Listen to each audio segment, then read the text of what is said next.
Yeah. As well as can be expected, all things considered, right? Yeah. Yeah, pretty much.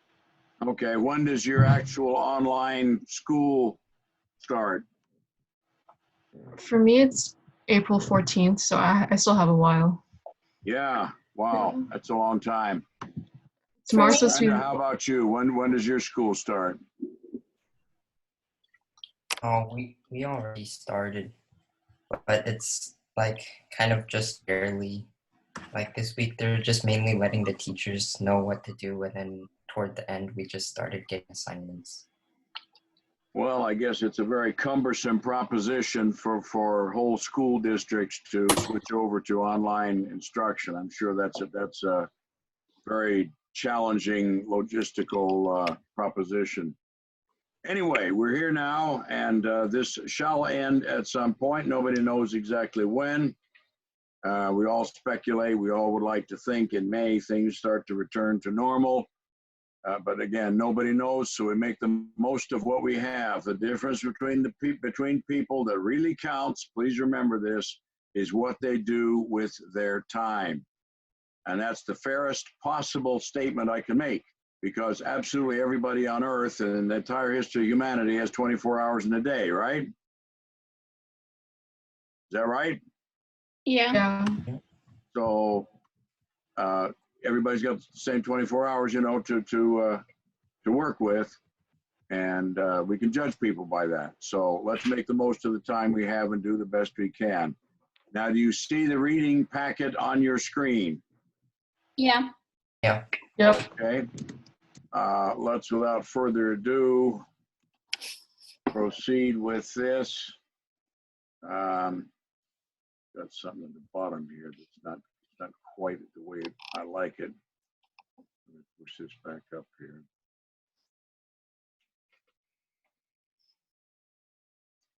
Can you all read that?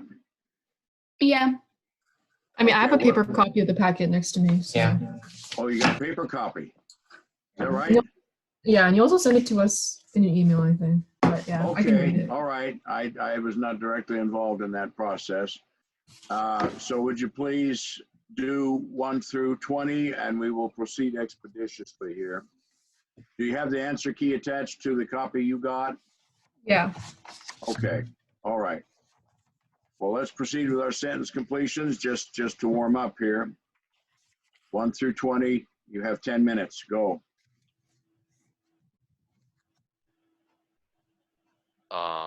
Doctor, I kind of finished it already. Yeah.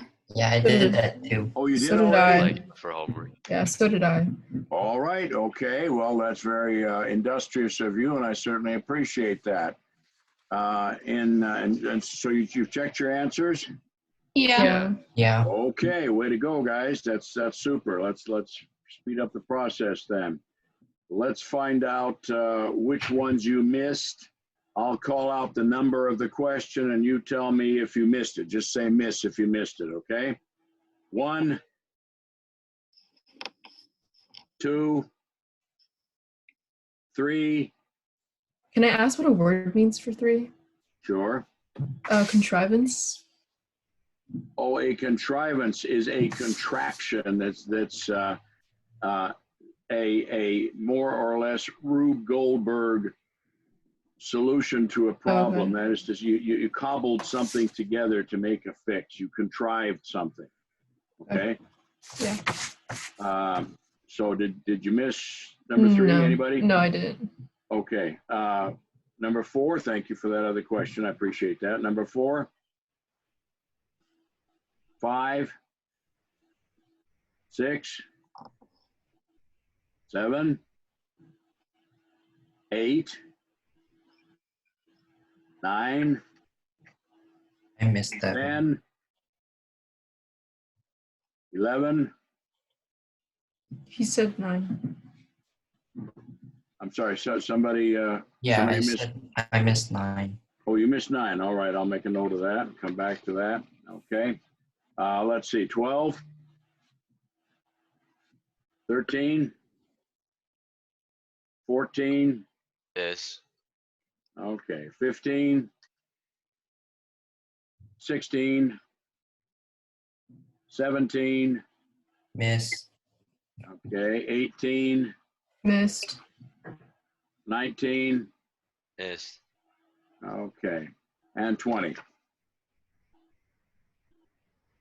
Okay. Let's, I don't think we had anything on the entire first. No, wait a minute. I see number 9 here. All right. Okay. 9. What number did you choose for number 9? Let's focus on that. I chose B. Okay. What does vindicate mean? I wasn't too sure about that one, so Proven to be correct. Oh. Proven to be correct. Let's suppose 3 months ago, somebody predicted that many thousands of people would die from this coronavirus, and already that person has been vindicated, right? Proven to be correct. Okay, so that word does not fit in X in question 9, am I right? Yeah. Disagreements, no, that's not what you want. What you want here is exasperated or annoyed, right? So that's D. Disagreements in the scientific community have exasperated so many laypersons who are not scientists that are confused by all these disagreements that they now discount new warnings about the health effects of popular foods. In other words, they pay no attention because previous experience with these disagreements, they think that scientists don't know what they're talking about or whatever that might be. We can construct a whole story around this sentence here. Okay? Good? Mm-hmm. Yep. All right. Number 14 is the next one I've got here. During the Dark Ages, by the way, we no longer employ that term in the writing of history texts about late antiquity. We call it late antiquity now. You might want to make a note of that just for fun. Dark Ages is considered a pejorative term.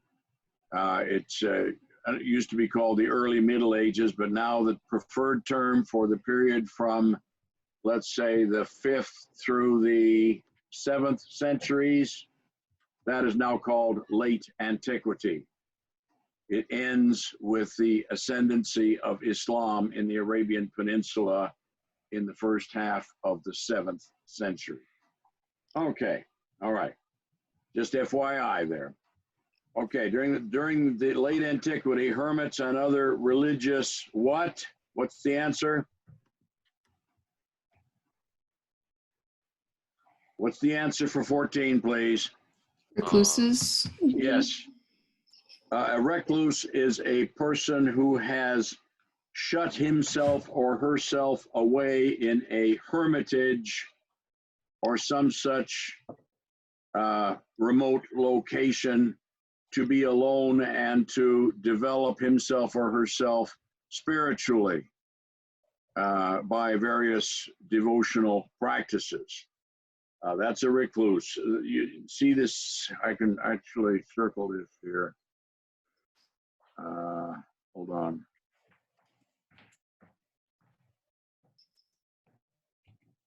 All right, you see, we have include, inclusive, exclusion. You see the CLU.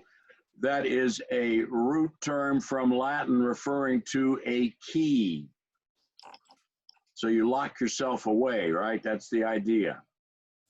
Just a little etymological practice there. Okay, and the next one I see is number 17. Unhappily, there's your flag word, right? You're familiar with the concept of flag words. I've introduced you to that term, right? Yeah. Okay, so here's our flag word. That's kind of going to start us off in a particular direction, meaning what follows the adverb here is not a good thing, right? Psychology experiment was, I don't think you could mute an experiment, not in general. You don't think of those two words going together. How could clarifying be an experiment, be an unhappy thing? It couldn't, so that doesn't work. Palliated is like mollified, means toned down, which is strange, all right? So by elimination, we come through the back door to marred. Mar is to stain or blemish. Does that fit here? Yeah. Mhm. Okay, so we're now clear. Again, this is basically, when you get down to it, it's a vocab exercise. I think it's a good warm up. And I think you guys would agree you're getting a little better at this, right? Mhm. You're getting better than you were several weeks ago, correct? Yeah. Okay, I think so. And that's a good thing. We want to keep on moving in that direction until everybody gets all the right answers, because you're beavering away on your vocab, making notes in your little spiral notebooks and so on. Okay, and then we have number 18, which is a double. There is nothing or provisional about Moore's early critical pronouncements. She deals with what were then radical new developments in poetry. And the answer is D, right? Mm-hmm. That's our answer. Nothing tentative or provisional. Now, what does provisional mean? Does anyone want to define provisional for me? Does it mean like temporary? Yeah, for the occasion specifically. We'll figure out something permanent later on. But yeah, that'll work. That'll work. Thank you, Miranda. Okay. About now, temporary or provisional. For rhetorical purposes of emphasis, don't we sometimes say, for instance, that's dark and evil, something like that, right? Mm-hmm. In other words, we're giving a synonym of the first word to strengthen our point. That is a well-established rhetorical procedure, correct? Mm-hmm. Okay, so with the or here, we can do that. Temporary, there's an overlap in meaning between temporary and provisional. About Moore's early critical pronouncements, this person, by the way, just FYI, happens to be Marianne Moore, who was a very distinguished experimental poet in the 1950s and 60s. When I had occasion to meet her, I was in a poetry class at the time. That was a memorable encounter. I also had the pleasure of meeting E.E. Cummings and Robert Frost in that same class. That was kind of one of the bigger periods in that form of literature in this country. So she deals confidently with what were then radical new develops. You see how both those words do fit? Right? Mm-hmm. Yep. Okay, so you see both words fitting. And that's what you want. Only one of the answer choices will give you both words fitting, and the better your vocab is, the quicker you are to recognize the one right answer. Okay, number 19 is also an issue. Unlike other examples of verse, Milton's Lycidas does more than merely mourn for the death of King Edward. It also denounces corruption in the church in which the king was ordained. Okay, so the key thing is this: you're setting up a contrast within the sentence. Yes, okay. There's more than that. The real flag word, however, is here. So what kind of verse is it which mourns somebody who's passed? That's a very specific verse type or verse form. What is that? Like elegiac couplet? Elegiac. Yes. Elegiac. Have you heard by Thomas Gray, Elegy in a Country Churchyard? Have you heard of that particular poem? You might want to look that one up because that's taken as typical of the genre. Okay. Corruption in church. That's it for our sentence completions, unless there might be a further question here. Anybody? Okay, in that case, let's proceed to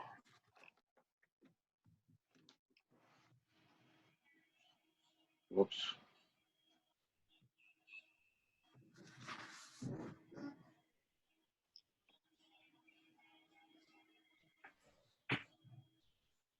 All right, here's a good passage from Varlam Shalamov, Lend-Lease. And you go to, if you have the physical text, you can go to page 13. Did you do this also, by the way? Yeah. Yeah. Yes. Everybody? Yes. Yeah. Okay. Not exactly a fun reading, right? Not really. Okay, It's let's see weird. how you did.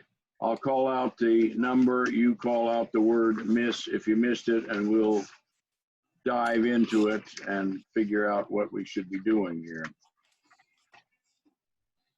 Varlam Shalamov. Okay, first question is number 53. Anybody miss that one? 54. Anybody miss 54? Someone who has murdered his brother would be fratricide, right? Mm-hmm. Okay. You wouldn't have a suicide, the suffix "side," which means refers to killing, if they were found innocent of murder. That wouldn't work. 55. Anyone miss that? I missed that. Okay. Did you choose A by chance? Yeah. That's okay. That's okay, because there is mention in the text of north. Okay. By the way, the word Sibir in Russian means simply the north. Okay. So that Siberia is north up into the Arctic domains of the Asian continent. All right. And Siberia, by the way, is not considered to be the part of northern Russia that is west of the Ural Mountains, in other words, in Europe, which would be the few hundred miles north of Moscow. So Siberia starts with the Urals and goes all the way to the Bering Strait in far northwestern Siberia.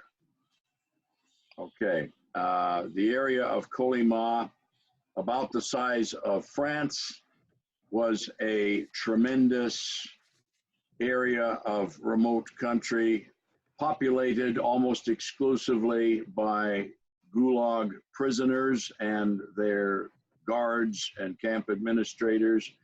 Something like 3 million people died under Stalin and on into succeeding years in those very, very harsh conditions, mining gold primarily, but other things as well. Okay. So that's Kolyma. Number 56. Anybody miss that? I missed that. Did you catch the reference? Let me see where this is. It says, is the one where it says it's a well-oiled foreign tractor? That wouldn't necessarily tell you America.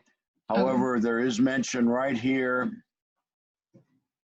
on Lend-Lease, which was an American program of assistance first to England, even before American involvement in the war, and then by extension to the USSR after Hitler invaded the Soviet Union and no longer chose to ally himself with Hitler. Okay. So the program of Lend-Lease involved sending $11 billion in 1942 of military equipment, uniforms, tanks, planes, all of that to the Soviet Union that was now necessarily our ally for the duration of the war. And it's an interesting thing about that assistance we sent to them. It was never acknowledged. In fact, Stalin lied to his people, indicating that, on the contrary, they had sent us aid during the war. Truth is never a main concern of totalitarian dictators. Okay, well, let's see. So there's the Lend-Lease from the United States, and going on to number 57. 7, anyone miss that one? I missed one. 57. All right, now let's look at this. And the reference is back up here. Article, us prisoners of Article 58. See that? Mhm. Right? Prisoners. Prisoners is part of a penal code, the criminal code, right? Yeah. It's not going to be in a constitution. No constitution talks about prisons and penalties and so on. Okay, and these other things aren't going to fit in the criminal code put together by Stalin specifically in 1937. They've been imprisoning people for some time before they decided to make it formal with those documents. Okay. Quite a story, isn't it? Can you visualize this? One guy driving the tractor, pilot, covering up the bodies that are pretty vividly described. Varlam Shalamov, by the way, I doubt that you've heard of him. Alexander Solzhenitsyn regarded him very highly as a man who had undergone even more extremes of suffering and grim endurance in the system for longer than he himself. Solzhenitsyn was in prison, concentration camps, and other penal institutions for about 8 years. Shalamov survived 17 years, almost all of them in this back of beyond in Kolyma. And you get a feeling for what that life must have been like just from this one selection. Okay, going a bit further here, number 58. Anybody? I missed that. Yeah, I missed that too. Oh, really? Interesting. It does say, according to the text, those questions are supposed to be easier. Okay, and we find that in lines 23 to 28. Up here, permafrost keeps and reveals secrets, all of which, that's a little too much.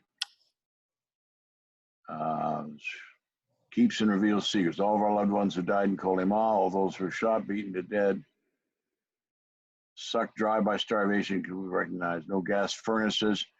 That also indicates that that's a pretty remote place. Corpses weight in stone in the permafrost. And that is because of the extreme cold, and that's your lines where you find. Now, we've spoken about these paired passages or paired sentences, right? Mm-hmm. Paired questions. I'm sorry, that's the term. Paired questions. And we can ignore B because we don't have a specific reference, even if you happen to find it. It does take you a little while to go through these. But again, remember, what are they asking for? The lines which best support the answer to the previous question. Okay.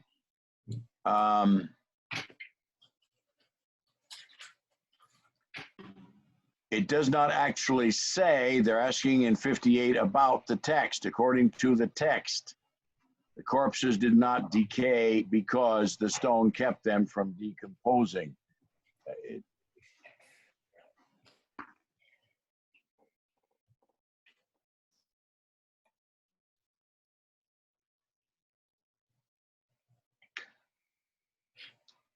I can certainly see how you would choose A here, frankly.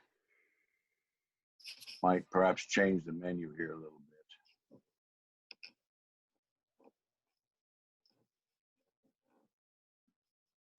But this is Siberia after all, and it's cold, and it's permafrost. It does say permafrost, which means it's cold all the time, right? Stone is not always cold, depends on the ambient environment. Okay, let's see. Anything else here? No, I think we've covered that. Any other questions about these about this passage here?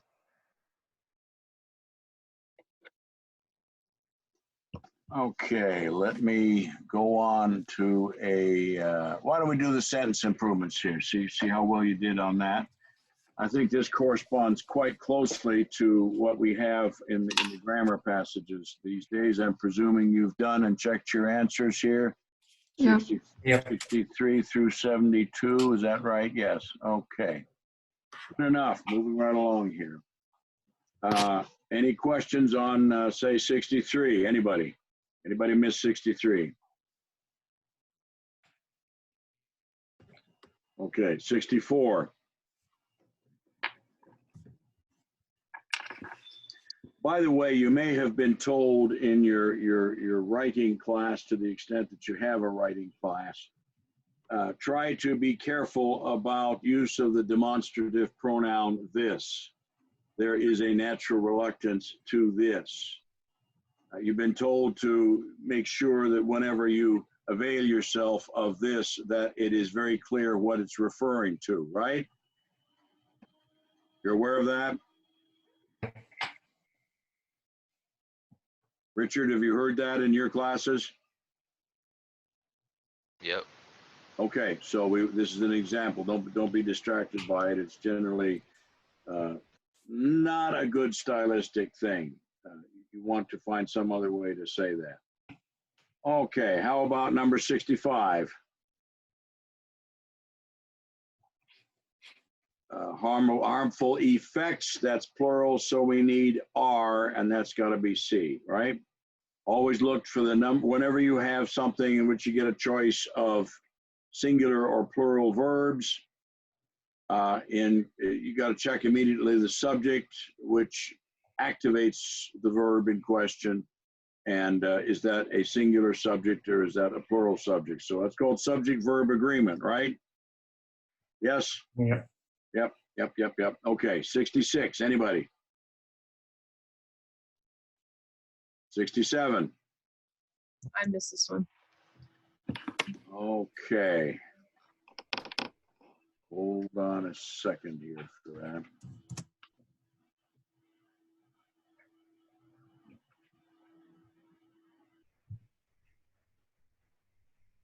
What did you answer, please?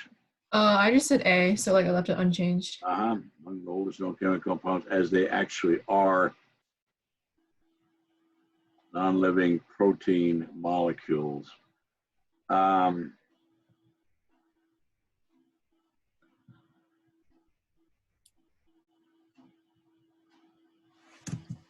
problem is the logic of A.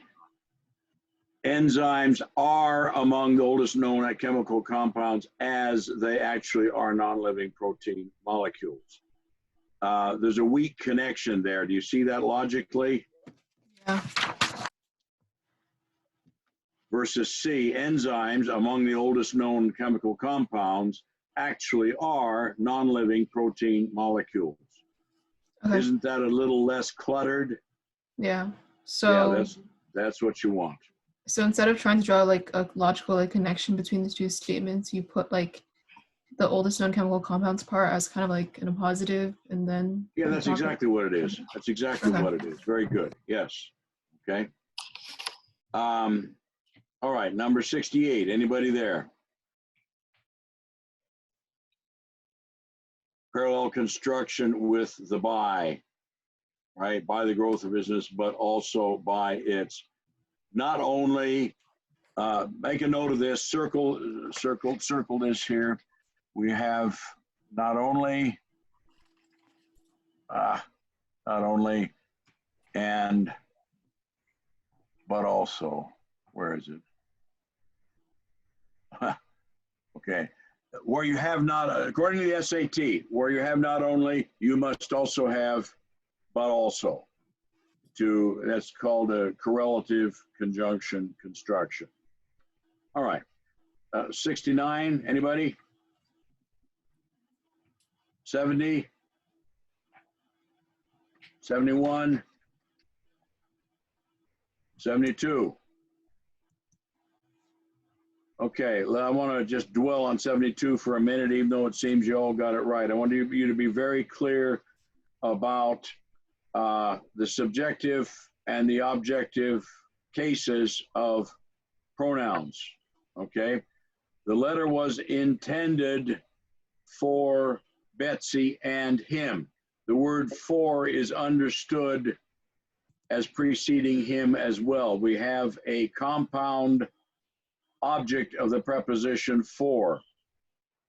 Betsy doesn't change form. In English, people's names don't change, unlike many other languages. But pronouns do change as a result. They are inflected by prepositions. And we put the name and then the pronoun. But the actual recipients of the bad news were Peter and I. Me is not a recipient. I am a recipient, right? This is in the subjective case as manifested by the word were. Hope that's clear. All right, let's proceed then to the grammatical passage on DNA analysis. Let me go there. There we go. And that would be questions 84 to 94. You always have 11 questions for each of these passages. Are you remembering to skim the passage initially and then take it one question at a time? You're remembering to do that? Yeah. That's the procedure. Just please continue to do that. Should not spend more than 30 seconds skimming. I call this getting in the zone. We're talking about DNA analysis. Doesn't get into recombinant DNA or whatever, but it's a pretty interesting passage, I think. All right. Question 84. Anybody miss it? It's a subject-verb agreement here. And the subject happens to be DNA, which is singular, so that would be matches, yes. 85. 86. I got 86. Yeah, I also missed that. Okay. Yeah, I don't know. 86 was weird. There's like no Okay, you know, difference. this is tricky. Let's put this really under the microscope here.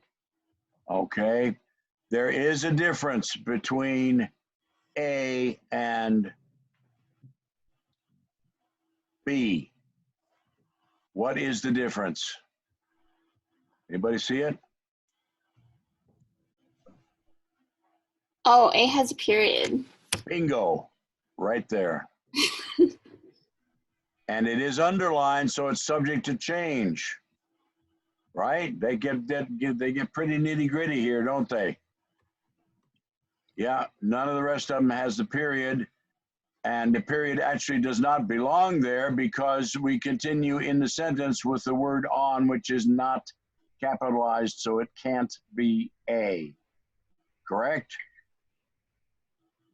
You'll notice also that B preserves the Oxford comma,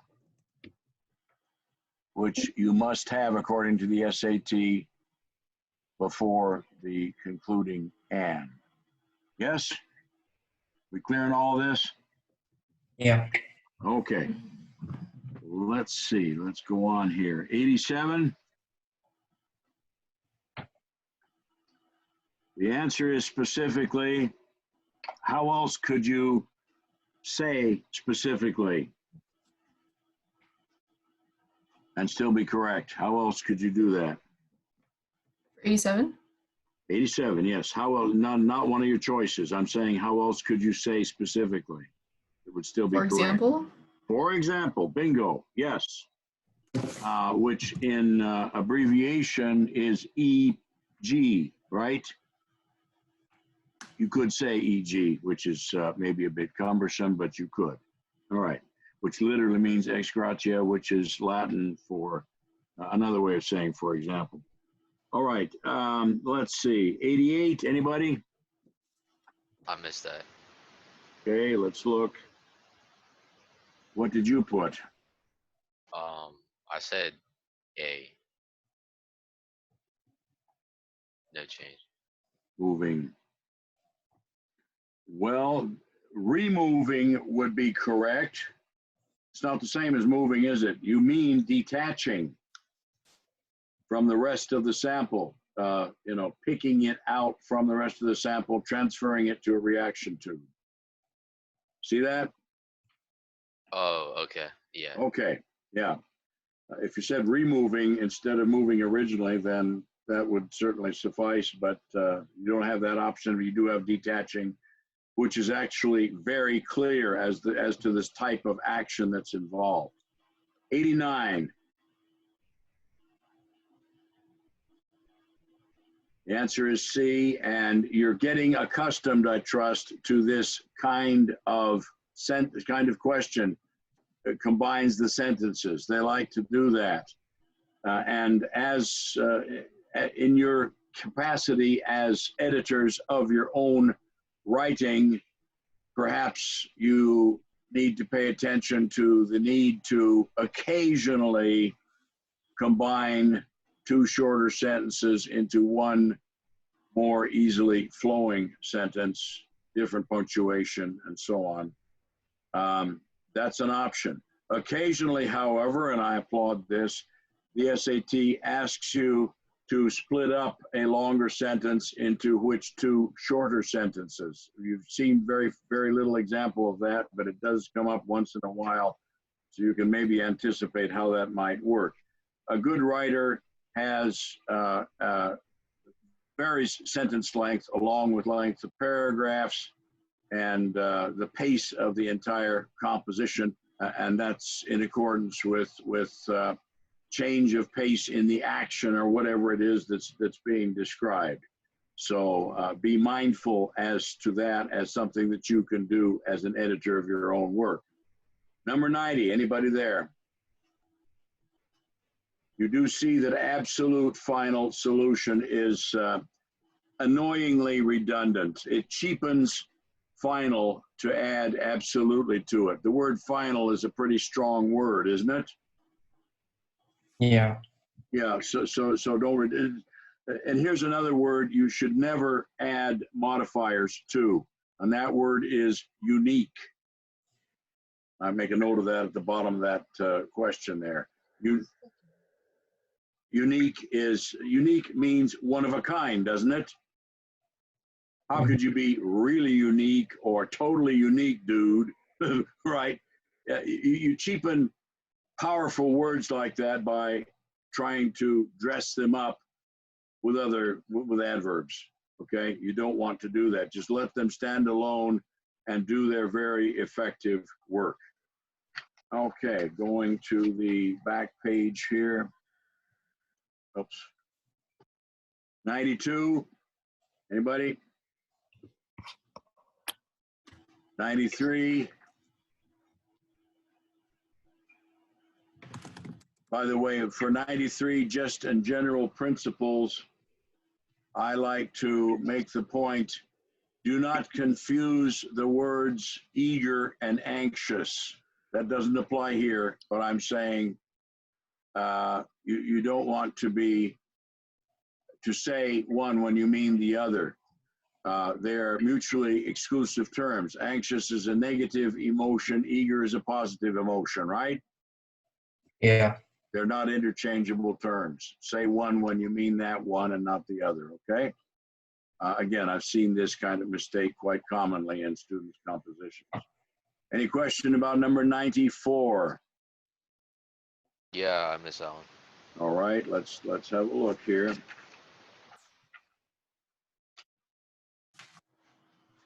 Which choice most effectively establishes a concluding sentence for the paragraph and the passage? I will ask you to do that from time to time. You are given the option of leaving it as it is, but let's see why that doesn't particularly work. Detectives will be prepared to hear findings, so she sits down at her desk to compare results to the criminal database. Is it possible that too much time is spent identifying in DNA cases relatively easy to solve? Huh? Right? How does that conclude this passage? That does not flow naturally from what's preceded either in the paragraph or in the rest of the passage, right? Mm-hmm. Can't be A. What did you get for this one, please? I put B.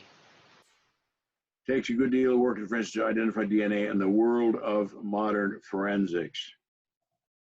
Well, that would be true, but let's look at the difference in tone between B and C. B is a sort of generic statement. It takes a good deal of work, right? Kind of cut and paste, if you will. Whereas C says she takes pride in the fact that her scientific expertise plays such a key role in bringing criminals to justice. So we've been talking about this woman, Saunders, throughout the passage. We should certainly stick to that, don't you think, if we're going to conclude, because it's about her work on a daily basis, correct? Yeah, correct. That's the point. That's why. A Okay. generic statement about it takes a great deal of effort. That kind of loses steam and undermines its potential efficacy as a concluding statement. All right. Now let's go back. Let me ask you, was there any passage we haven't yet gotten to which you would like to put under the microscope here and dig down into? Any of the passages here? Anything we've not done today?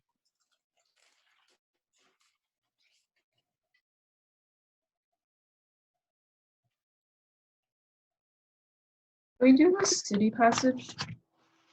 I'm sorry, The passage, the Great Inversion in the Future American City. on we page have 9. not done that, and you did that, and you wrestled with it, I gather. Yeah. Okay, let me check on those answers here. And could we Well, also do the first grammar passage about the slow food? okay, step. I believe we have enough.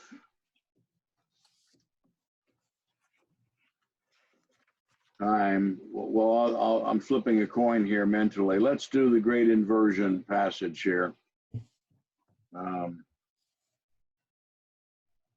Okay. Right. From Alan Ehrenhalt, The Great Inversion, The Future of the American City. Let me check this. It's been a while since I've done this.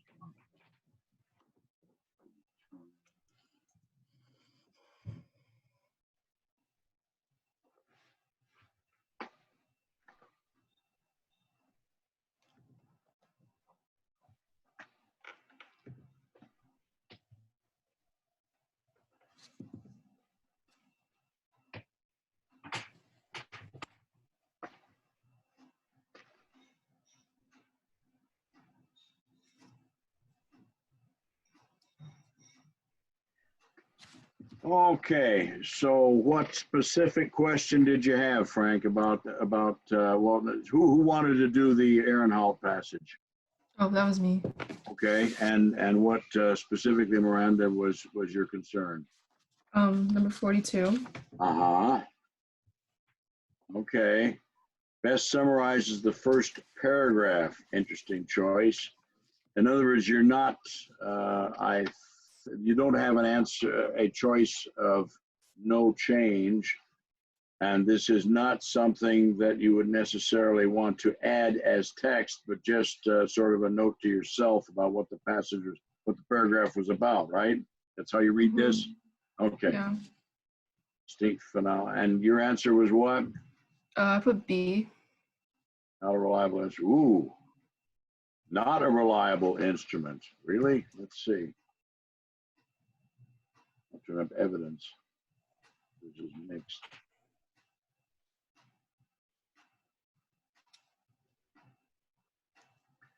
Raw census numbers are an ineffective blunt instrument. Let me see if that can be warranted. Measuring demographic inversion.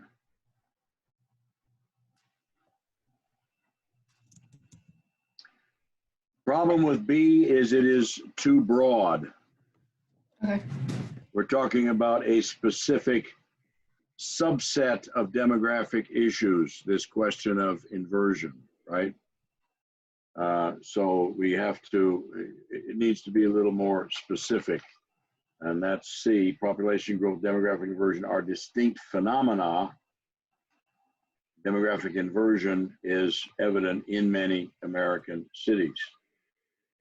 Don't particularly care for the way that's phrased, but they're not giving you something that's a finished piece of writing in itself, but that captures an essence of an idea. Do you see that, Miranda? Yeah. Okay. Any others? Any other issues with this passage? Anybody else miss questions, say 44 through 52? Anybody else miss any of those questions?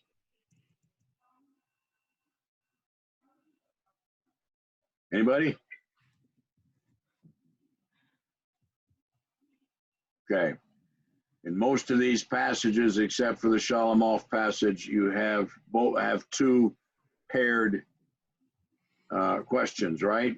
Two sets of paired questions. I think that was standard at the beginning of this test back in 2016 and on into 2017. And then for about a year and a half, they loosened up a little bit.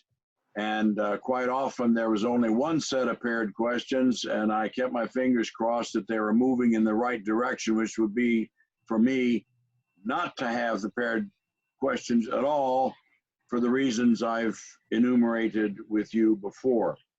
But lately I see that they've gone back to the two each standard, which means a total of 10 sets of paired questions, which is 20 questions altogether out of 52. That's disproportionate, don't you think? Right? Yeah. Does anybody enjoy these paired questions? Nah. Nah.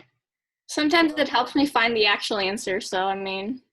Well, Yeah. but you know that you had a place in the passage that swayed you in the direction of a particular answer, and let's assume that was correct.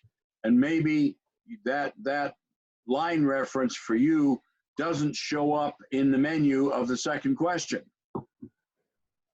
And to me, that's very strange, because very bright people find correct answers in unlikely places. Is that not true?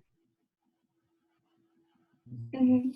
They read things differently from the way other people read them, but they come up with the right answers. So this question format penalizes those kids, and I don't think that's a good move. Also, doesn't it make the first question more important than other questions? Because you got to get it right to get the next one right. Mhm. Isn't that correct? Yeah. You see my concern here. But as I've indicated, the College Board is no longer even slightly responsive to its consumers, students and parents, which is a great shame. They used to be. I used to be able to talk to those people and raise concerns and issues. I, along with a lot of other people, were not happy about the paired questions back in the early 80s. And they had to assimilate a lot of blowback from people like me, and finally decided to discontinue that misguided practice. But since the revolution that took place with the ascendancy of David Coleman to the presidency of the College Board in 2012, the door's been shut. There is no way anybody on the outside of that little closed fraternity can influence the product or the purpose of their work. Most unfortunate. So here we're going into our fourth year of having paired questions. But we've determined that the best way around this is to take quite literally the language of the second question is, which of the following provides the best support for your answer to the previous question, assuming, of course, that your answer was correct, right? Mhm. Are we on board with this? Okay. Any other questions through number 52 here about this passage? Okay. And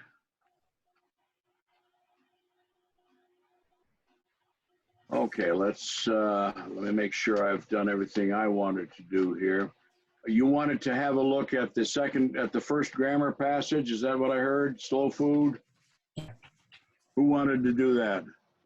Um, Was that you, Frank, wanted to do the slow food grammar passage? yeah. Okay. What question specifically? 75. Okay, well, let's look. Let's see here for a second. C is the answer. Adding the following sentence. You've seen this kind of question before, right? Yeah. Yeah, it's the one with the 2 yeses and the 2 no's as choices. And I actually rather like this kind of question. If you're going to insert something, you better have a good reason for doing it. If you've got a very tightly written composition, the danger in adding anything is that you're going to upset some kind of balance you've already carefully created. So you always got to be careful about inserting material in the final stage of a piece of writing. Okay. The group's philosophy was connected to the tail of the hare and the tortoise, in which the tortoise wins the race. Should the writer make this addition here? And what was your answer? I said A. Because it explains the primary beliefs that led to the development of the slow food movement. Haha. Okay.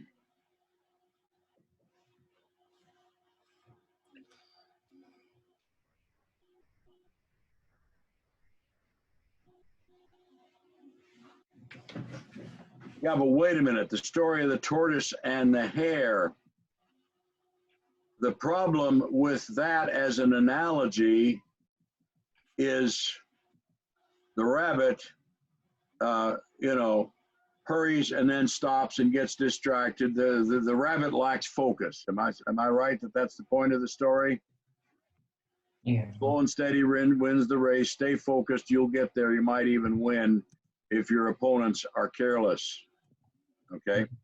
There is no implication whatsoever anywhere in this passage that fast food is careless. It's just fast, right? Mhm. And some people like things to slow down, eat a leisurely lunch, enjoy each course as it comes along. That was the whole point of this movement. Beginning of all places in Italy where everybody seems to be in a hurry all the time. Okay. Any other questions about this passage? Anybody?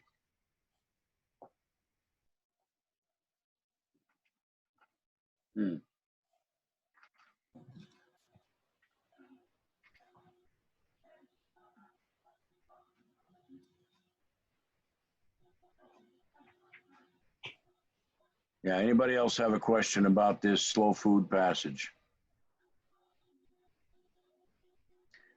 Have you even heard of that in this country at all, by the way? No. No. Slow Food International boasts more than 100,000 members in 150 countries. Huh.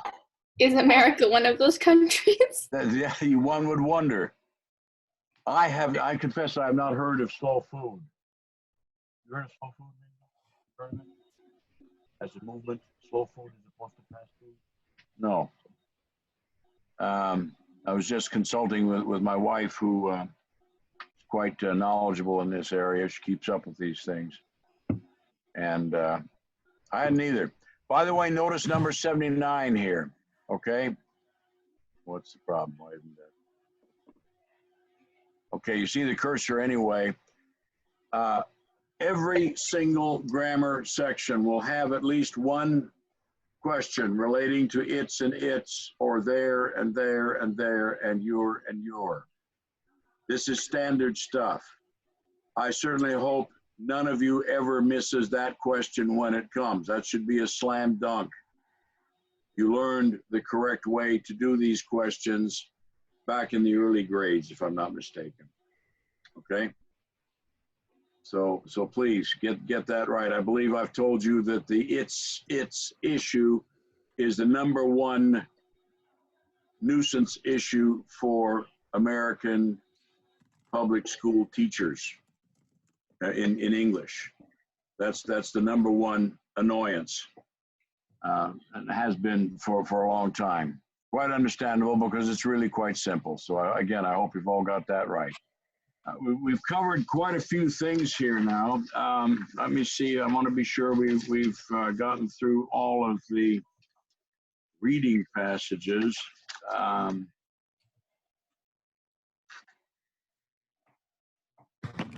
think we have. Good for us. And thank you for that. Gives us a little more time to talk about the essay. Did you get the essay earlier also? The T707 one, the one on Yeah. libraries. Yeah. Did you get that earlier? I think Yeah. that's 707. Let me check my own. I got 708 here. 708. Do you have 708? Is that the one that was in the email that just came? I think so, yes. Because it says that I need permission to access it. Bobby Brown uses evidence to support, let's see, space technology investment. Yes. So you haven't actually done this one. No. Okay. Dr. Thomson, Yes. I will send them again. So don't worry. 708, I will send them again without permission. Okay. All right. Okay, thank you.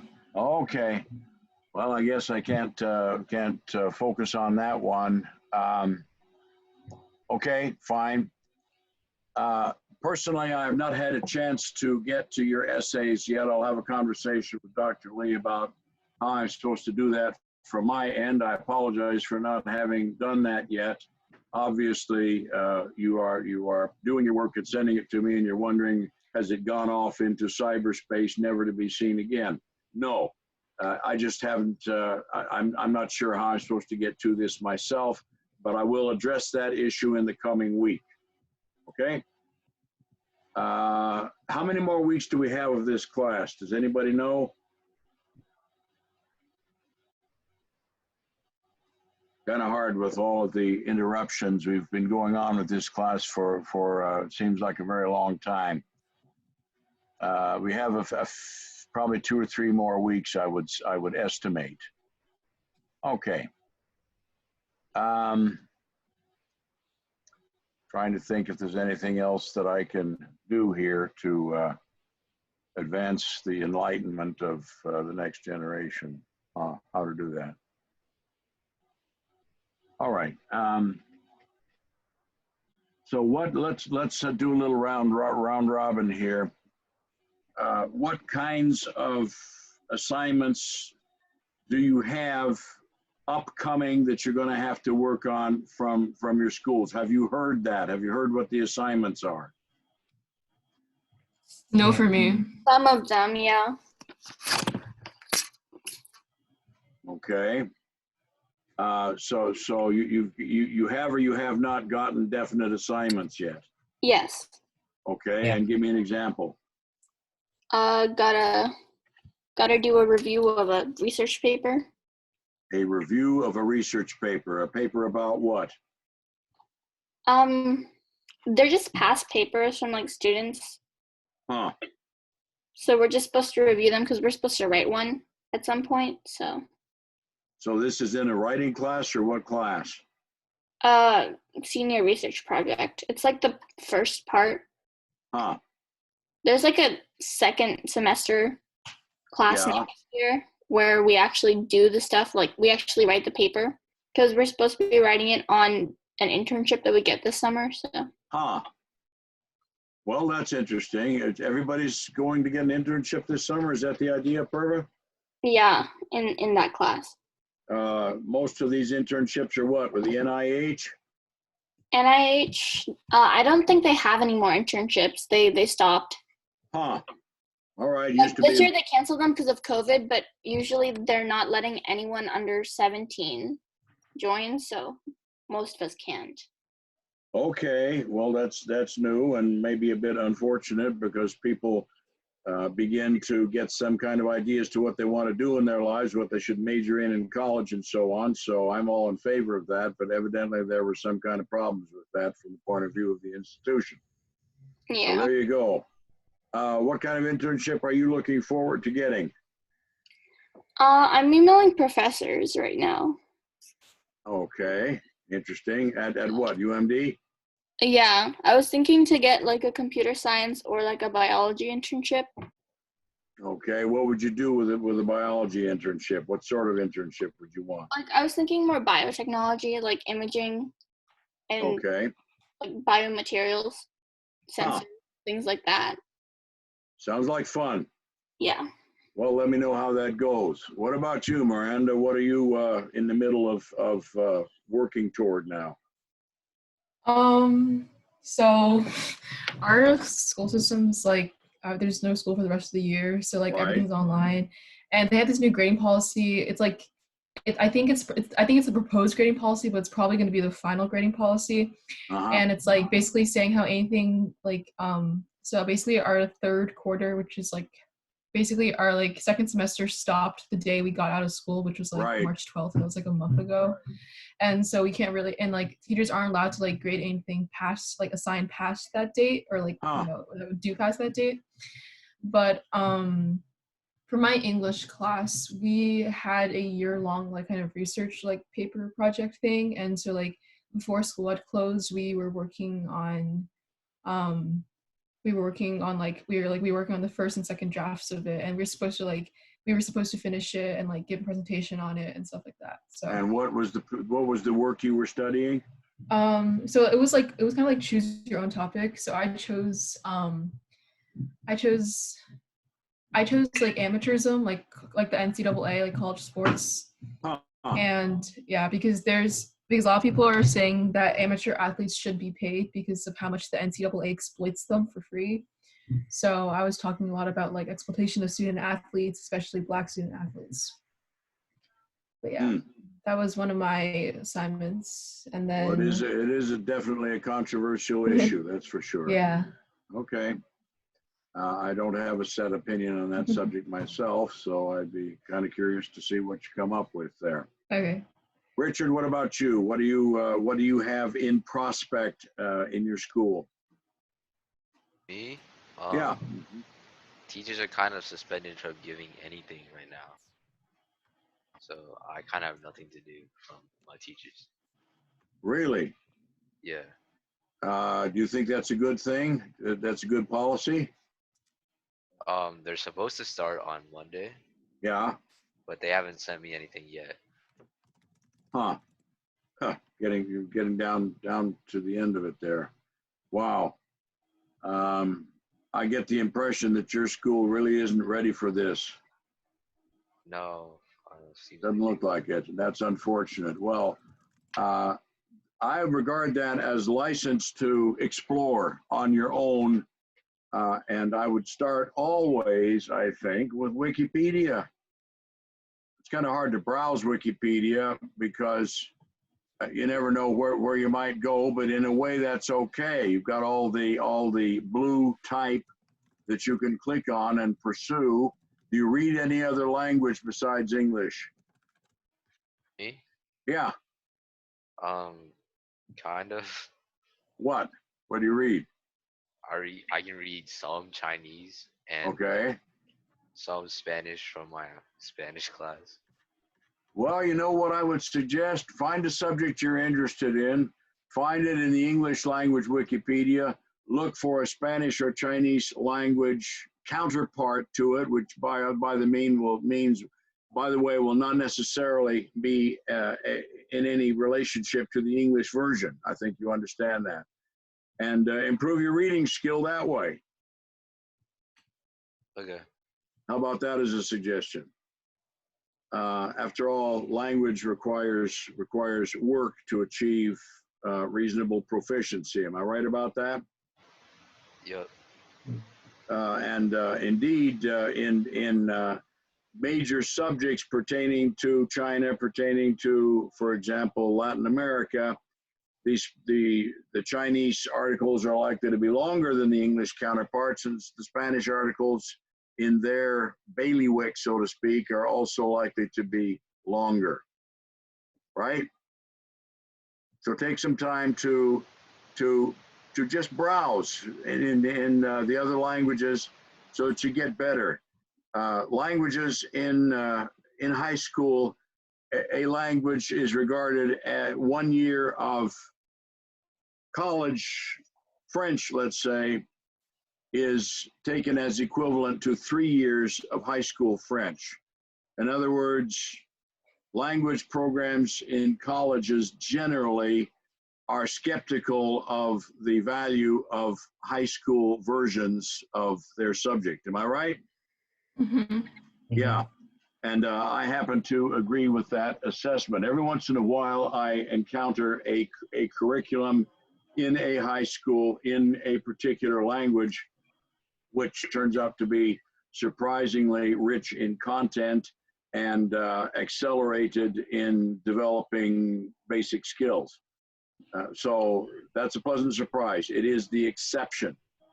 And actually, you quite often have people assigned to teach, say, I don't know, freshman German or something, who are not really very proficient at all in that language, may not even have a particularly good accent, are not comfortable with the language themselves, but they got stuck with teaching it. And obviously, the students suffer in such cases. So if that's happened to you, make the most of it. They're giving you lemons, make lemonade. There's a tremendous variety of DVDs and so on available to you, online learning tools, which are much better. And if you just want to improve your reading skill, and you're at a certain level where you can actually read a text of some kind, Wikipedia is about as good a place as you can go to if you don't have access to other materials like that.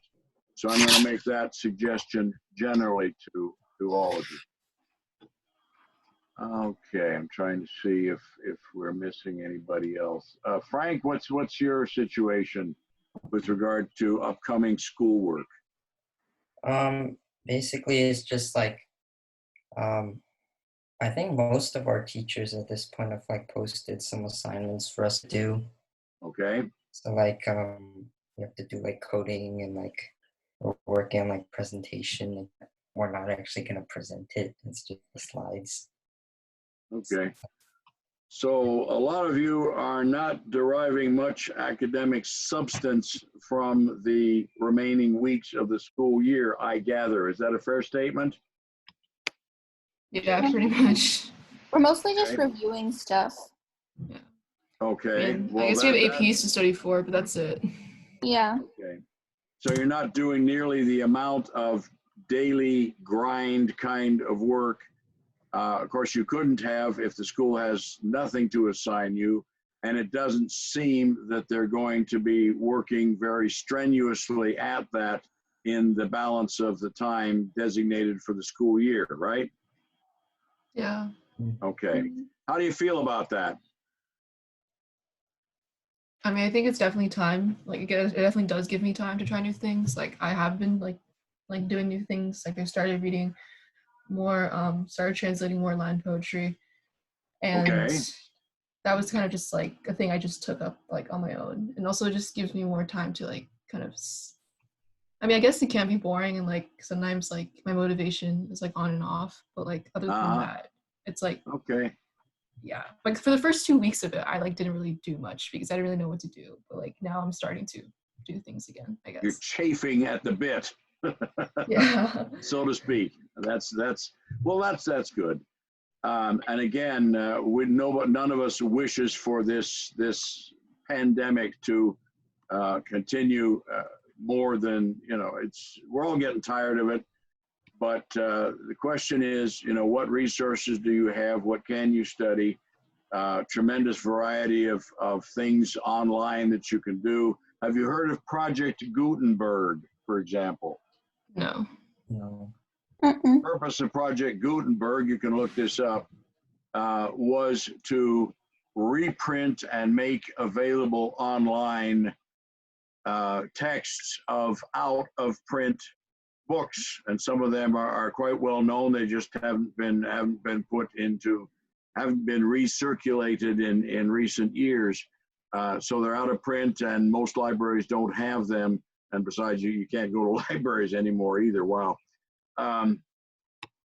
You can see my library behind me, right? And that's about looks like I'm seeing maybe, I don't know, 70, 80 books there.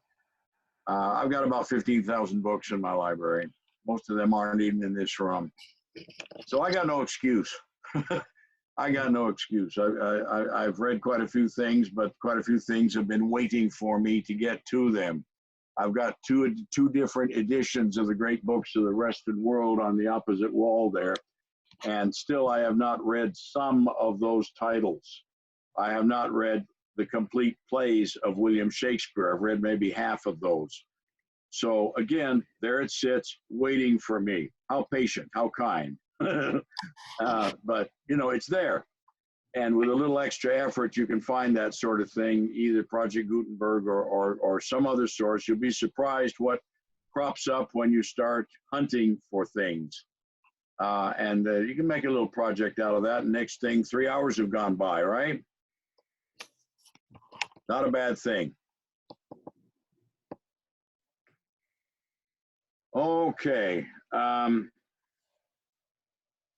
Well, because you guys have been so diligent and expeditious in your work, I really have to kind of dig here a little bit. I never know what's going to happen when I turn on Zoom and get to work with you all.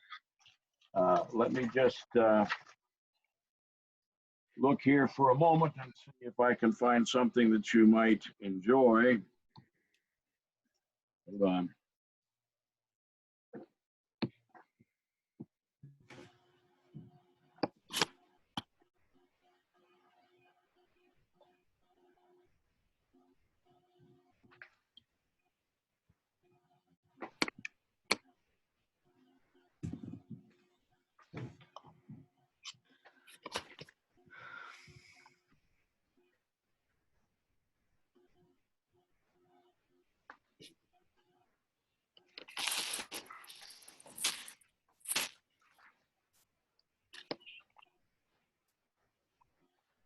Has any of you studied the episode in the history of science when Galileo was sentenced to house arrest and had to spend the rest of his life in that circumstance? He was sentenced to house arrest for having presumed to make theological judgments in his preference for the teachings of Copernicus. Have any of you heard of this, first of all? Has any of you heard of this? I've heard of the house arrest part. Yeah, okay. Apurva, have any familiarity whatsoever with the celebrated episode of Galileo? I mean, I know what happened, but I haven't actually like read anything on that time. Okay, all right. There's a growing literature on the subject. I've even got a book in my library somewhere. I couldn't find it the other day, but I know I can if I dig through this stuff behind me here, I can probably find it. There was a book which looked at the book by Copernicus on the revolutions of the heavenly spheres, which was the basis for Galileo's own work. That work had been written in 1543. Galileo did his thing in the late 1620s, so about 80 years later. Okay, so this book, which I have, as I said, tracked down all the still existing copies of Copernicus's book. It was a printed book in the middle part of the 16th century. And by the time Galileo got around to it, it had been placed on the index of prohibited books by the Catholic Church. When the book came out, the Protestant Reformation was in full flood, and the Catholic Church was in retreat across a broad front. But within about 30 years after the publication of Copernicus's book, the Catholic Church had gotten its act together, had created something called the Counter-Reformation, which was a pushback against Protestantism, particularly in places like Germany and the Low Countries.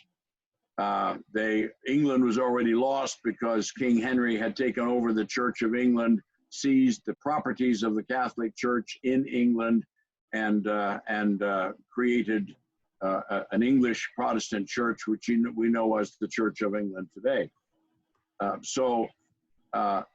Anyway, by the time Galileo comes along, the 30 Years' War is in full spate, and you've got the battle going on basically for the soul of Europe. Is it going to be Protestant or is it going to be Catholic? That issue was not resolved as sort of an ad hoc compromise between the two until 1648, after a great deal of bloodshed. The 30 Years' War was a savage conflict, and there was even some echo of it over here in the North American colonies as a result. Okay, so we've got the character of Galileo, and he's taken today as a great hero of science because he basically stood up to the church. But let's give this the context. There was a fellow named Giordano Bruno in the picture. Does the name Bruno ring a bell for you guys? No. You ever hear of Bruno? Well, see, people simplify things to the point where they're not interesting anymore. This Bruno makes this quite interesting indeed. Bruno was a Dominican friar, in other words, a Catholic Church prelate, as Copernicus himself had been. And around the year 1600, he dared to challenge the Aristotelian orthodoxy of the Catholic Church. And for that, he was defiant. He refused to even offer any kind of apology or say, gee, I guess I better not say those things anymore, and was actually burned at the stake as a heretic. Galileo was very conscious and cognizant of the fate of his older contemporary, Bruno. He didn't want to go the way Bruno went. So as a result of his appearing before the Roman Inquisition and being chastised by his former friend, the Pope, he said, okay, sorry, won't do it anymore. And they sentenced him to house arrest instead of decreeing that he should follow in Bruno's footsteps. So Galileo was not excommunicated. He was not severely punished. He'd actually been given quite a bit of latitude to discuss these issues. It's when he chose to challenge the church by implication, for instance, in his dialogue concerning the two New World systems, which was published in Europe and brought to the attention of the Inquisition. The dialogues had three characters, and one of them was named Simplicius. And this was the Aristotelian, and just about everybody who read this said, aha, he's talking about the Pope. The Pope is Simplicius. He denied that, but nonetheless, Pope Urban VIII took note of this and was not pleased. Because he was presented as a bit of a fool in this dialogue. So it appears that Galileo had a bit of a sarcastic edge to his language.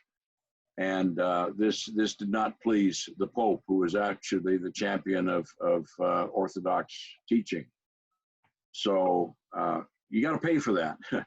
And he was punished, but because of the print, and please think about this, the printing press has taken hold in Europe from one end of the continent to the other. Everybody is publishing books by 1630 and pamphlets and so on. It's a glorious time. The age of the manuscript has gone the way of the dinosaur, and so guess what?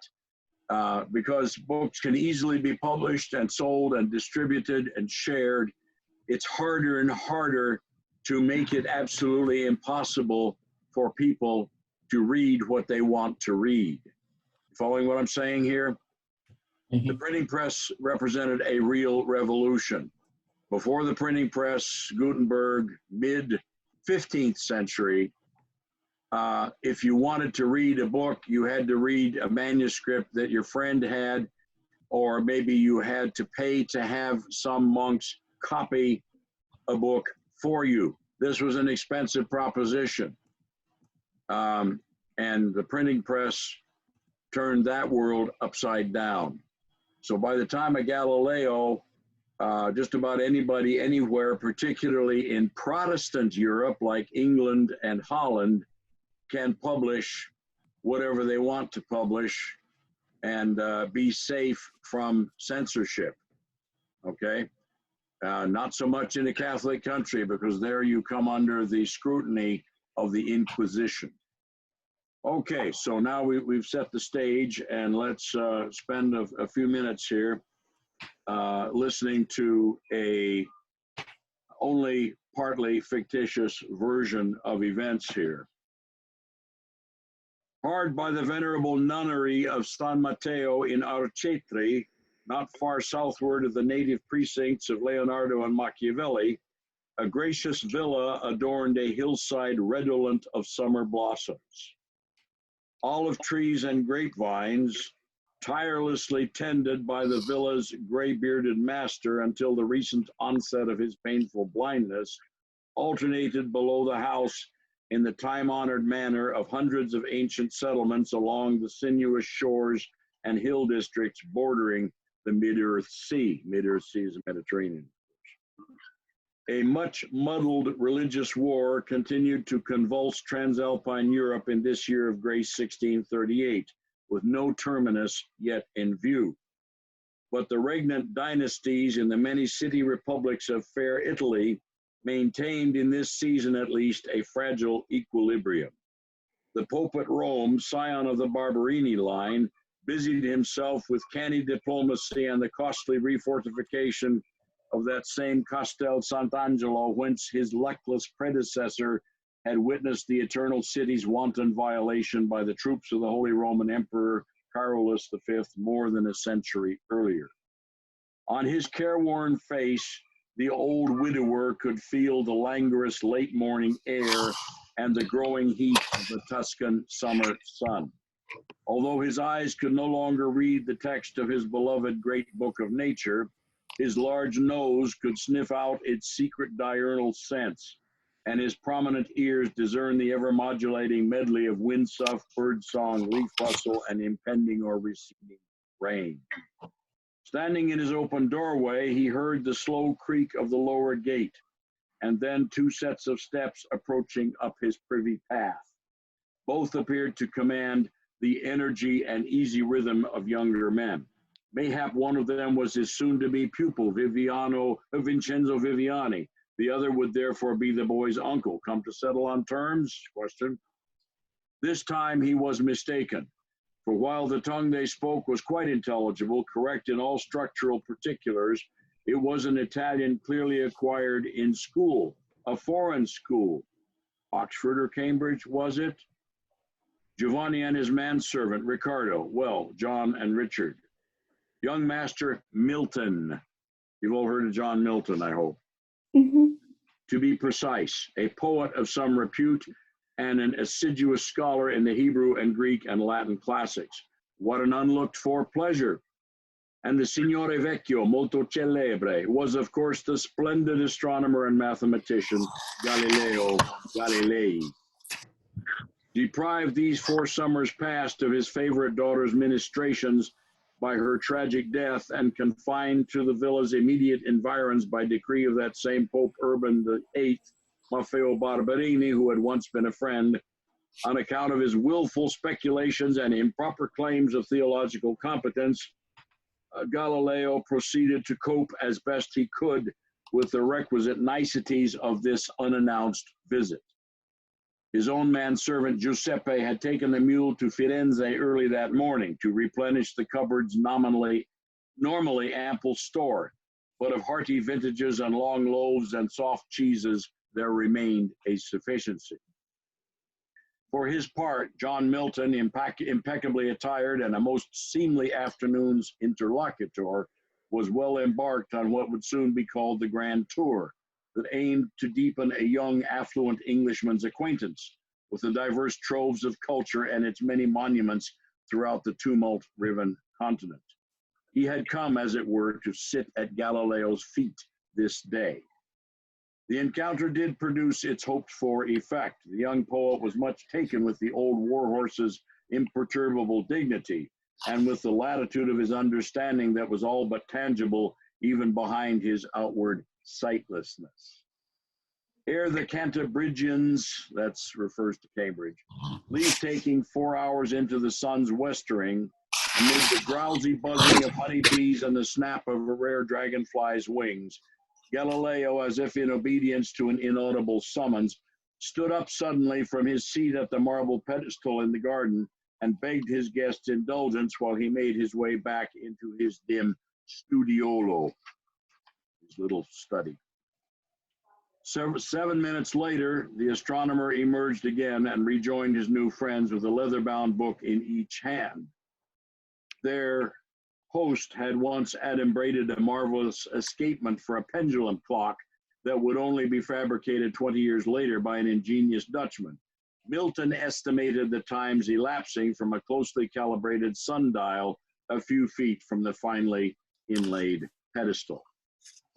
After pausing to feel the spine of each volume, assuring himself of their respective identities, Galileo pushed the more substantial octavo across to the learned Englishman. You have most pleasantly flattered me, young Cambridge man, with your kind attention. Especially am I gratified by your professed familiarity with my first dialogo, touching the two rival cosmogonies of the Pole Copernicus and the Alexandrian Ptolemy. Well, you know the magnitude of my penance for its publication. He fell silent for a moment then, arranging a phrase. But a man's thoughts, he resumed, thus imprinted on a folded folio, may signify more in the final balance than what he speaks in haste, no?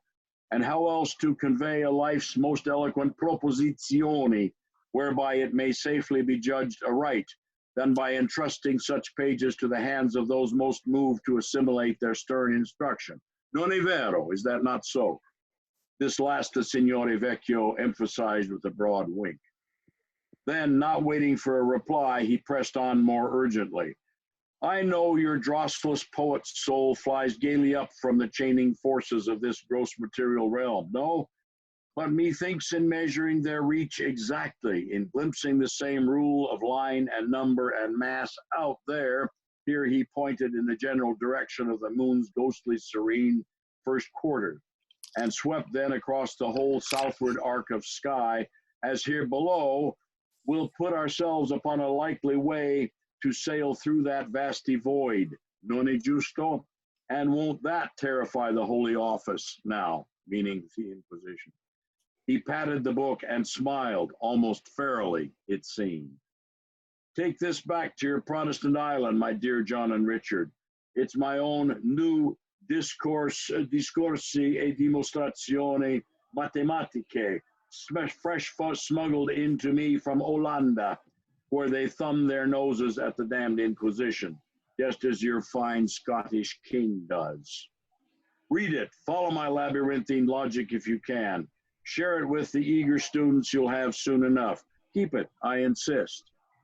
Milton's pale lace-cuffed hands trembled as he accepted the priceless benison. And there's another besides. I've well nigh memorized it. I wouldn't imperil anyone here with its sly possession. It's Fra Girolamo, trying to read the manuscript here. Girolamo Bruno's book, Il Nolano, second book of dialogues, Il Nolano, they called him.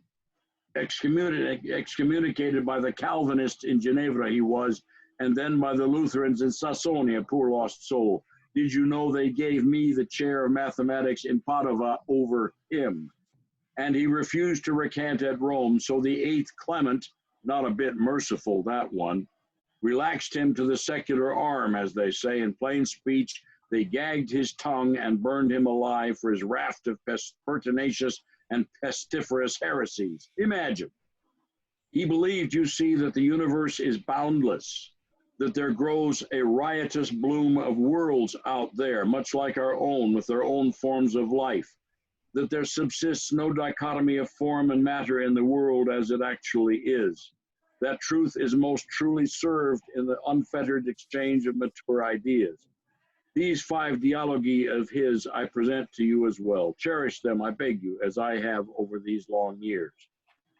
Stunned by the utter trust thus reposed in him by a man he barely knew, the Cambridge master blinked back tears of gratitude and took both the older man's hands in his, hoping the Signore molto celebre would overlook his unaccustomed parting infelicities. As they closed the gate a second time, Milton spoke sotto voce to his companion. Richard, you must grasp what he meant by this. He himself was judged at Rome and was tricked and humiliated into recanting and abjuring. He already knew every particular of the priest Bruno's horrid immolation, and he only prayed once more to see his loving elder daughter, who lived then still behind those very convent walls.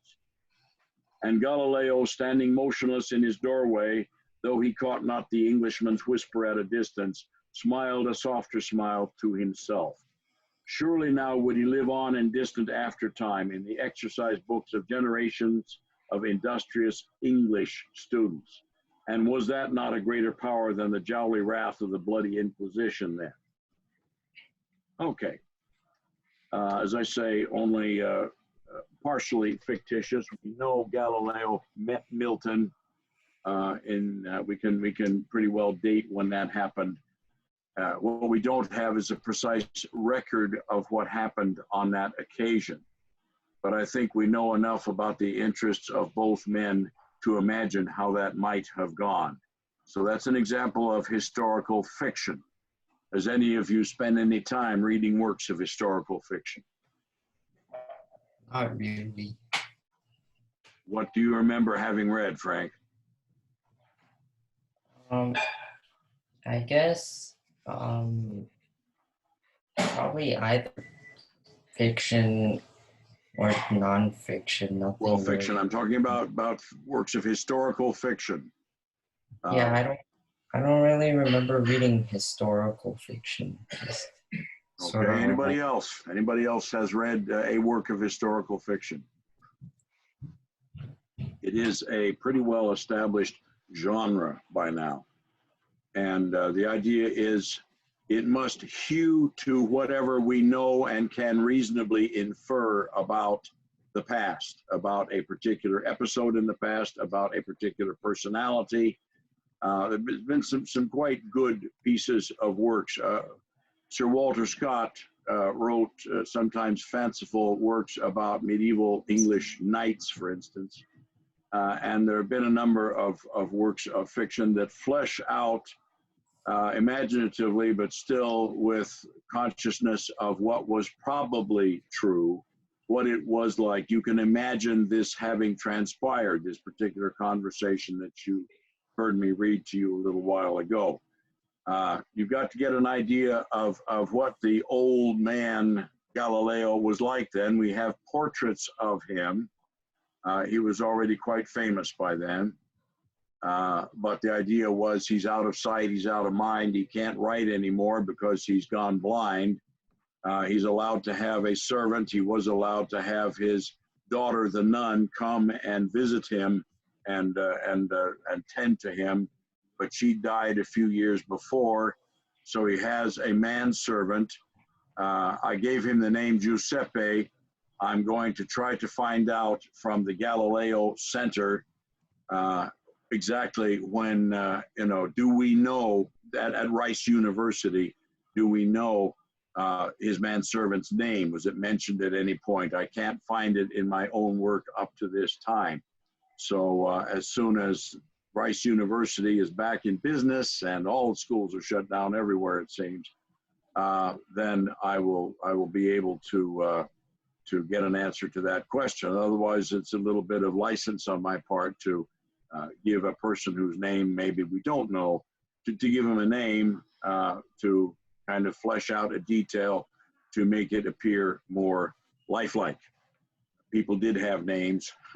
And if we don't know what they were, then sometimes we can supply those, provided the work is not advertised with complete academic credentials as a true work in every particular. It's called poetic license or literary license, to be able to add a flourish or a detail here or there.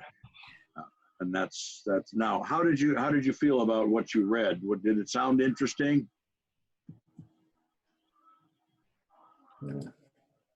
Miranda, what do you think? Did that sound interesting? Could you see in your mind's eye this meeting? Yeah, I could. I guess I could. Between Galileo and Milton, you've got a few strokes on the canvas to allow you to visualize this. Yeah. And in your own writing, generally speaking, you need to add details for the purpose of enhancing your own ethos, right? Yeah. Add specific details, which if you happen to know a good deal about the subject, you're writing about something that happened in your life, good heavens, put those details in there to draw the reader in. Isn't that what you're trying to do in such cases? Yeah. Okay, Richard, what about you? What historical fiction have you read?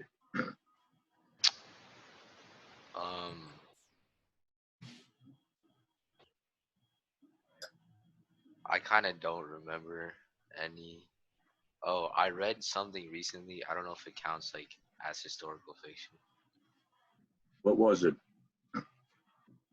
My English teacher just gave me this book on like police brutality or something. Was it an academic book with footnotes and so on? No, it was just like a story. Like a story. Mm-hmm. Well, maybe it was based on an actual occurrence.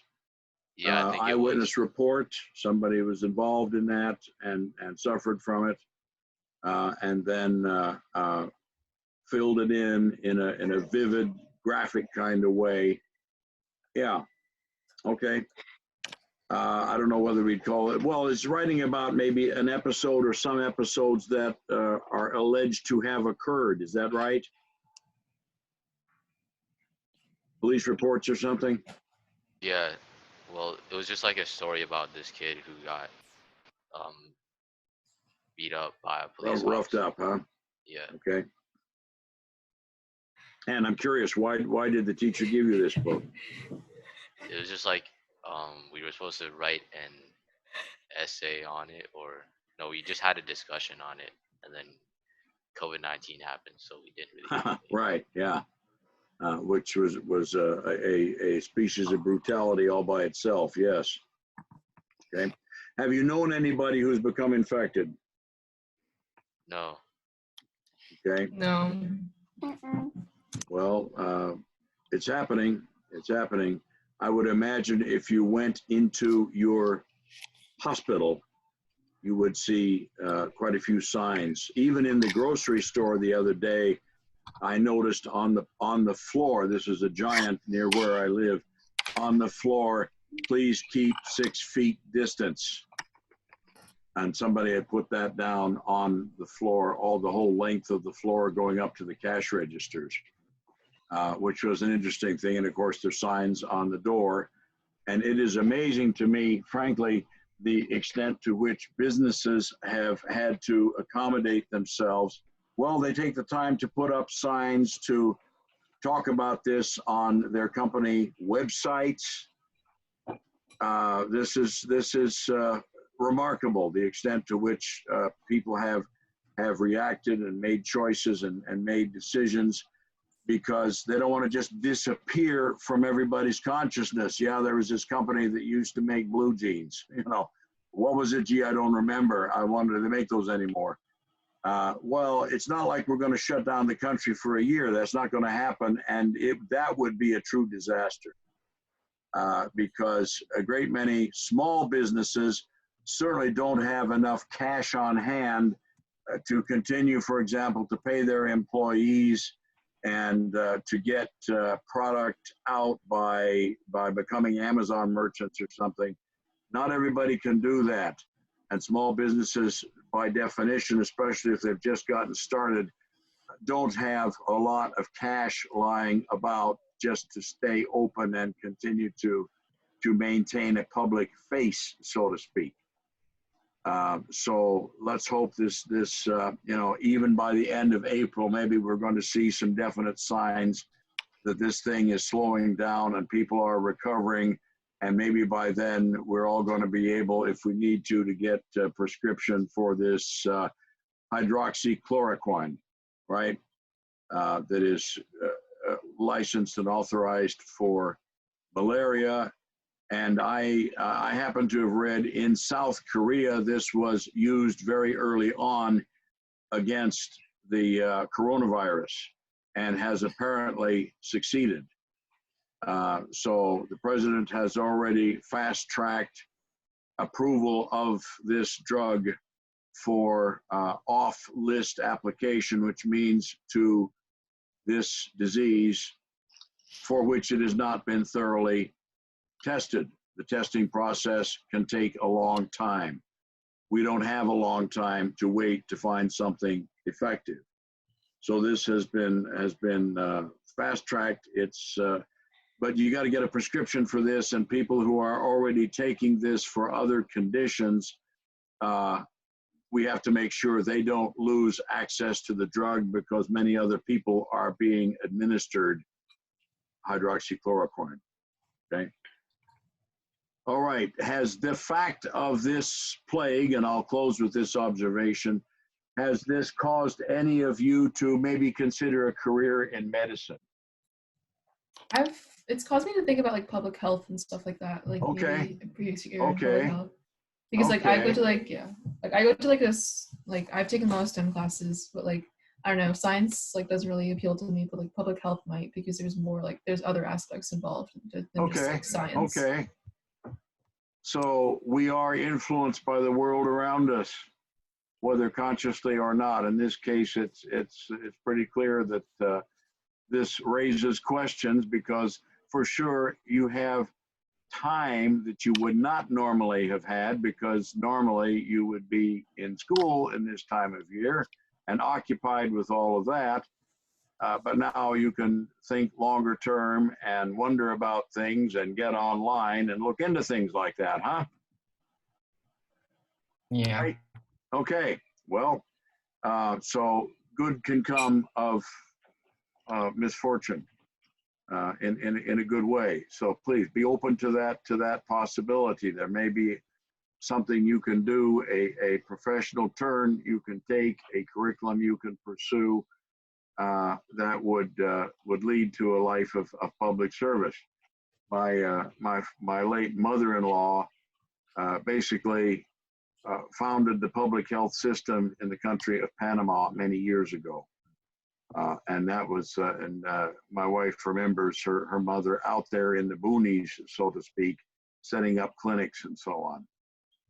So yeah, public health, a very worthwhile situation to find yourself in. Not always the best paid. It's sort of like teachers as opposed to lawyers and medical doctors with their practices and so on. Nursing occupation is always honorable and worth looking into, and the preparation for becoming a registered nurse or a licensed practical nurse or anything like that is emergency nursing. These are always honorable professions, and you still have to do the science, Miranda. I'm sorry, you have to take those classes. Yeah. You really do. But if you have a clear objective, hey, this is where I'm going, this is what I want to do, and it's been professionalized, so you have these prescribed steps you have to follow. So be open to that, by all means. I'd say think about it and see how does that fit with your personality. Does involve long hours of work and study and definite humanitarian inclinations. So it's an honorable profession, absolutely. So things happen for a reason in individuals' lives. And maybe this is the time for something like that to summon your attention, perhaps. Okay? All right, guys, we're about at the end here. Any other observations or remarks you want to make today? Okay, I will look forward to accessing your essays. I'm going to discuss with Dr. Li how that's to do, how that's to be done. And I'll look forward to that. Thank you for your time and attention. Have a good week. Thank you. Thank you. Sure, you bet. Thank you. Certainly.